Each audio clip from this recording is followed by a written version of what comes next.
67 feet in width and 30 of 13th. Alpena is owned and operated by or at least operated by Inland Lakes Management.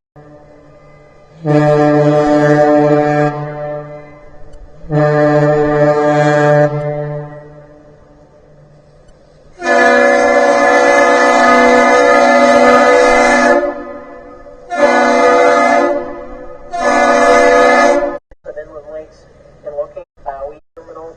She's currently the oldest operating for the captain's headquarters of Inland Lakes and location of the Hulst fortune enough to currently the Hulst